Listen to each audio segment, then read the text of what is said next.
Today about mindset. Have you ever felt like you're not quite living up to your potential?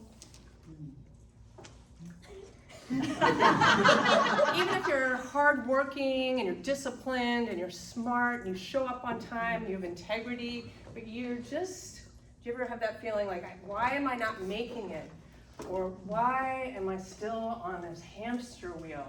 Because I feel that way sometimes, and if you feel that way, I'd like to share something with you. I've been thinking about the scarcity mindset, poverty mindset, and when we feel that way, when we feel deficient or not enough, we want relief from that feeling.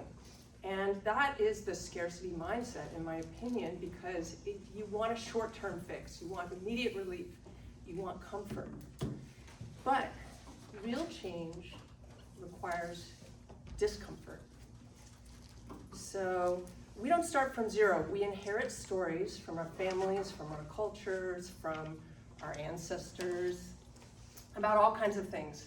For instance, from my father, I inherited the belief that maybe money isn't that important, you just sort of placate yourself with it. But from my mother, I inherited more like scarcity, fear, even betrayal, guilt, and deprivation when it comes to money. So very conflicting ideas and stories about money. And I find that these are not just stories, they're scripts that become self-fulfilling in my life. So I went, for Thanksgiving, I went to visit my dad. He's 86 years old. And he grew up poor, and he became highly educated. And he worked for 30 years as a lawyer at the Department of Energy, and then 10 years at the International Energy Agency. He's an expert on the Yukos trial, which a Russian person might know about, and the World Energy Charter Treaty, whatever that is. And I asked him at Thanksgiving, so Dad, how do you feel about the life that you've put together for yourself? And he said, I have nothing to brag about.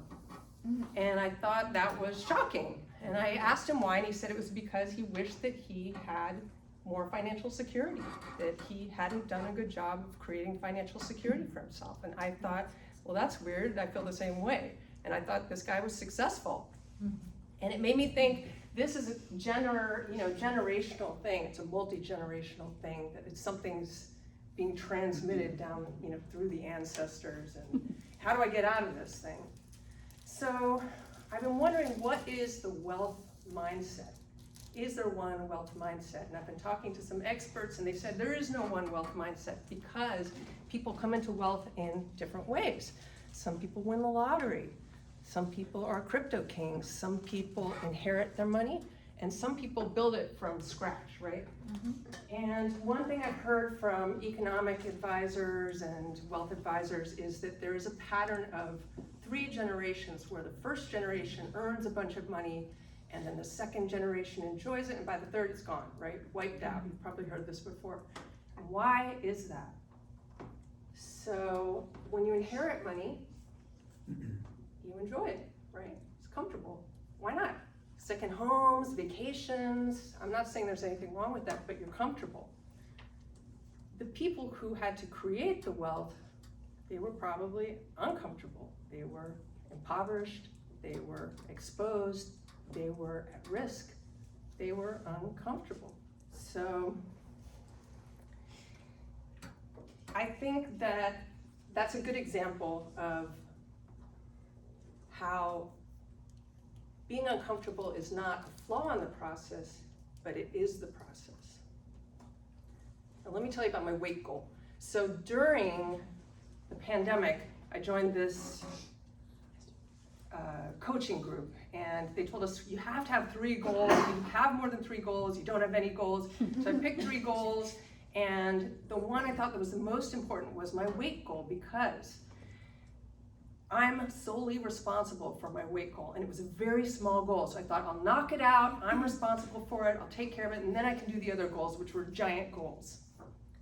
And it was just a fitness, I wanted to be fit and trim, and I wanted to hit a certain weight, and at any given point in time during the year, I was 5 to 10 pounds away from the goal. So I thought I should be able to reach it. 4 years later, I still had not reached the goal. And I was trying, and I liked going to the gym. I still had not reached it. Why? Because every day at 2 p.m., I can't deprive myself of a Rice Krispie treat. I cannot. And I cannot go hungry. I cannot skip a meal. That wouldn't be healthy, blah, blah, blah. Last year, I met somebody doing intermittent fasting, and one thing they said to me was, we've forgotten how to be hungry.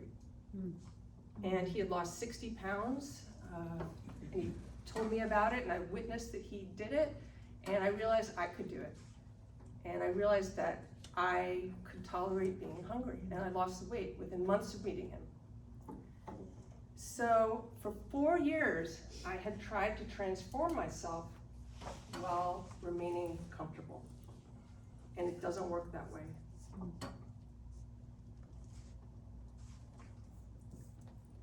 So when it comes to financial things, I think it's the same thing.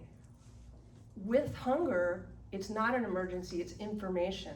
You know, most of the time, it could be an emergency, but most of the time when we feel hunger, it's not an emergency, it's information, and you can use that information and make a decision. Same thing with financial anxiety, it's information.